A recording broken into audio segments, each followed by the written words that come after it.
Mugi is an incredibly foolish dude who caught hard feelings for his hot teacher, only for her to ghost him so fast he might as well have been a spam email. So what does he do? Moves on like a mature person? Hell nah. He starts fake dating the class baddie, Hanabi, who's also busy crying over her own hopeless crush. Now these two are out here treating heartbreak like a group project, filling the void with questionable life choices. What crazy things happen in this ridiculous anime?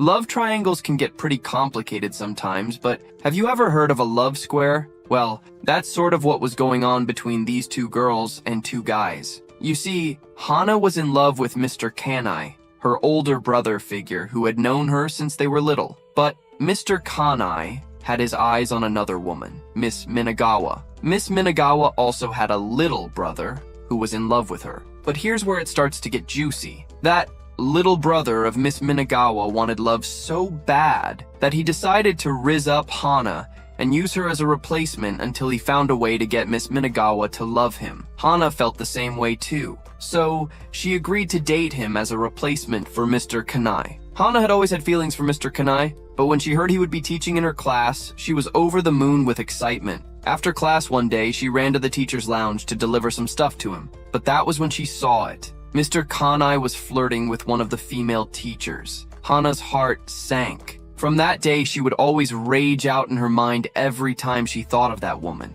To her, the woman was giving middle-aged skank. I mean, Hana had always done everything with Mr. Kanai. When she was little, she even did a 3-legged race with him, even though it was supposed to be between her and her parent. The other kids pointed at her and told her she was doing too much. But Hana dissed the girl who came at her the most, and everyone's attention pointed to her. Hana ran away to a corner to be alone, but Mr. Kanai met with her and suggested they eat lunch together. So yeah, Hana had every reason to be pissed at Miss Minagawa. One day at school, Hana bumped into Minagawa. She was too stunned and irritated to properly react or say anything, but another student came up and helped Minagawa up like some alpha male type dude. Hana was wondering who the heck this guy is, but as soon as she saw his eyes, she knew he was in the same situation as him. His name was Mugi. He loved someone he shouldn't, and they didn't reciprocate.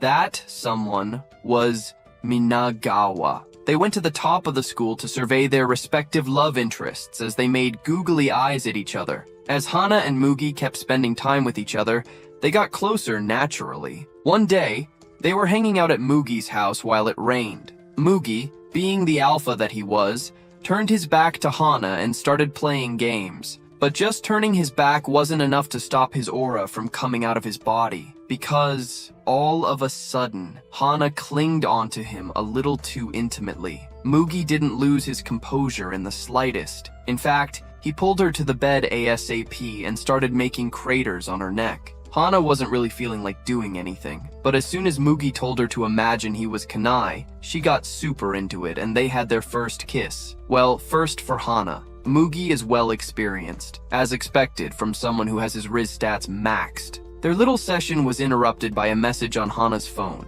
It was from Kanai, and seeing it just made her more upset. Mugi, being as upfront as ever, asked her if she wanted to continue doing stuff like this together. Hana took a day, but she eventually agreed. So, they both made a pact that they could have everything about each other except their feelings, and if one of them made it with the one they really loved, the relationship would end. And with that, the story of their scummy wishes began.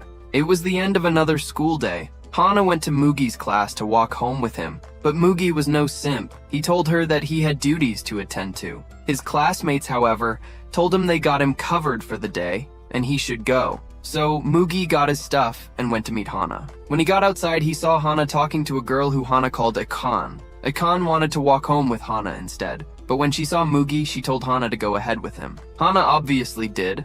As they walked home, Hana asked for Mugi's water, and after she took a sip, Mugi went into light skin mode and pulled her in for a kiss. But one random girl yelled at them not to from behind. What kind of rude rat does that? Well, turns out the rude rat has a name, but it's too long to remember, so everyone just calls her Mocha. Hana remembered her as the girl who tried to turn everyone against her when she ran with Kanai all those years ago. So, After Mugi told Mocha that he was with Hana, Hana grabbed Mocha by the collar and basically told her to stay away from her man. The next day on the rooftop, Mugi told Hana that she was a bit too harsh on Mocha yesterday, but Hana told him he should reject her already and stop leading her on. Mugi just changed the subject and asked if she was jealous, but Hana was apparently just possessive. She wondered, though, if that was just it. Another day came, and Mocha was yet again clinging to Mugi. Hana was trying to have a lunch date with him,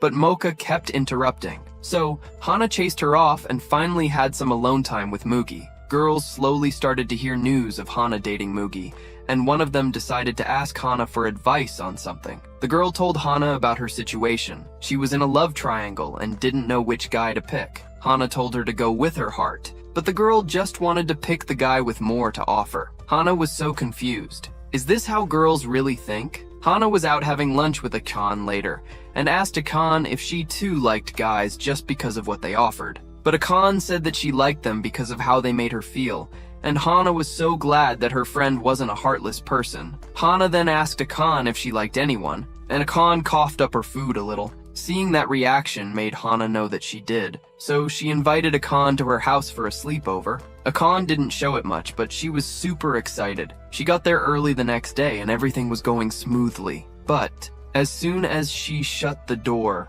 everything went wrong. One thing led to another, and Echan was on top of Hana and lip-syncing her. Hana was so confused as to what in the good Lord's name was going on.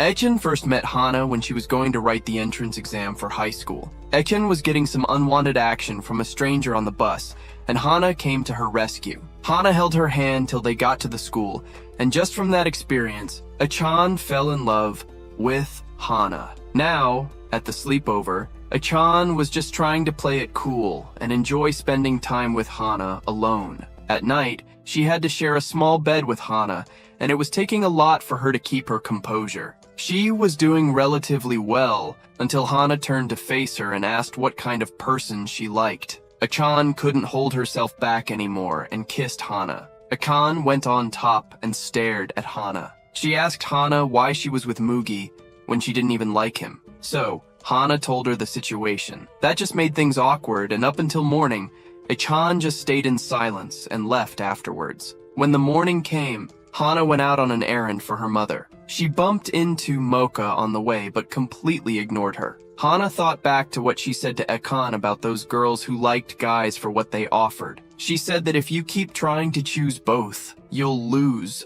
both. And she now realized that she was doing the same thing. Meanwhile, Mugi was fast asleep and dreaming about his middle school affair. It was with this one girl who everybody was trying to get with, and he was the only one who managed to riz her up and succeed. You could say he ruffled around and found out. The affair didn't last long, though. He went on to high school and she didn't. Now he was back in the real world. He woke up all bricked up, and Hana was waiting patiently beside his bed. He quickly covered himself, but Hana jumped into bed with him. In a desperate attempt for her not to see him bricked up, he pulled her to his chest so she wouldn't look down, but his efforts were futile. He couldn't hide something that hard forever. As soon as Hana noticed, she spoke up. At that point, Mugi realized the cat was out of the bag, so he told Hana to calm the brick down. Hana went ahead, but she didn't know the proper technique. After a few instructions from Mugi, Hana started getting it, and he ascended to Cloud 9. After a few hours, they were both resting, and Hana asked him why he hadn't come out of the covers the whole time. Probably because his brick cooled down all over her dress and he was embarrassed. Hana went to play with him a little, but she started crying after a while. She told Mugi that she wanted to try to love him, and Mugi smiled. They both went to get something to eat, and as they were talking, Minagawa came walking down with a guy. Hana and Mugi noticed, but didn't say anything to her. Minagawa also didn't want to mince words, so she left quickly after the gut kept getting handsy with her. But before she left, she told Hana to keep it a secret. The next day at school, Mugi told Hana that he knew the guy she Minagawa was with, and it was probably nothing. But Hana could see through his denial. She knew it wasn't just platonic. So she went to confront Minagawa herself and asked if she was dating the guy, but the bell rang before she could give any solid answers. So Minagawa ran off and told Hana they would talk after school was out.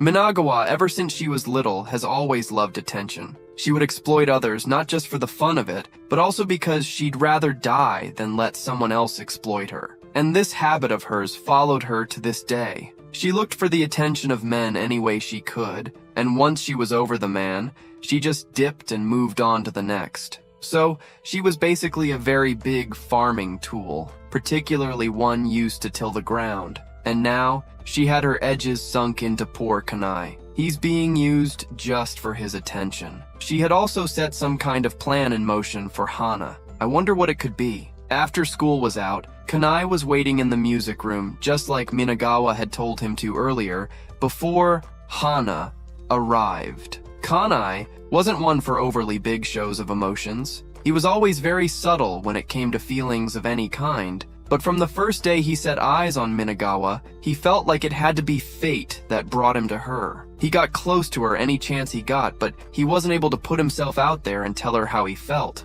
So, when Minagawa came to the music room, he finally blurted out how he felt, and Hana was right there to hear everything. She ran to another room in the school to be alone, but she couldn't even cry. She realized she didn't make any effort in the first place, so she had no right to cry. She went to Mugi's place to try and be consoled by him, but she decided not to burden him just for her own sake. She went for a walk instead, but was called back by A-chan. She had been following Hana this whole time. Hana ran to her and gave her a hug. She apologized for not figuring out that she felt that way. But Ekin told her it was okay and embraced her as well. They both went back to Ekin's house, and it started raining. Under the sound of the rain, Ekin took advantage of Hana. She knew Hana couldn't say no to her advances because she cared for her. So, she took advantage of it and did all the things she had been wanting to do to her. Hana could sense that with every touch, it was from someone who cared about her. Hana wanted to tell Ekan that she should stop, but since she couldn't,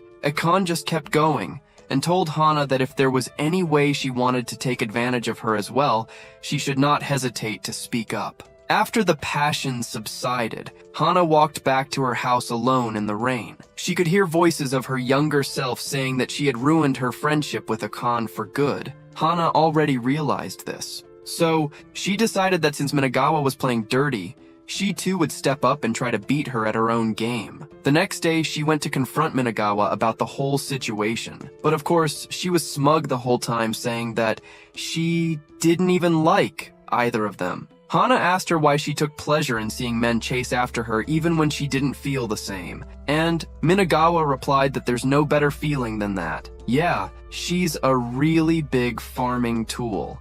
Mugi was lying in bed after going out to get something, and he was talking to himself. Turns out he knew all along just how much of a big farming tool Minagawa was. Yet, he still kept wanting to be with her. He didn't tell Hana because he thought she wouldn't understand. He thought back to when he first found out Minagawa was a farming tool. It was during the period when he was still dating his crush from middle school. The crush told him, but he didn't want to believe it. So she took him out to see for himself, and when he did, he cried himself to sleep that night. Ever since that day, he saw her as this hopeless, fragile little girl who couldn't do without a man. But he admitted that after a while, he fell back into her trap and was fawning over her again. He started to feel lonely again, thinking about all this. So he called up his ex for some comfort. When she came, she didn't waste any time. She asked to go straight to a motel, and when they finished getting jiggy, she left without even spending the night. Damn, that's cold.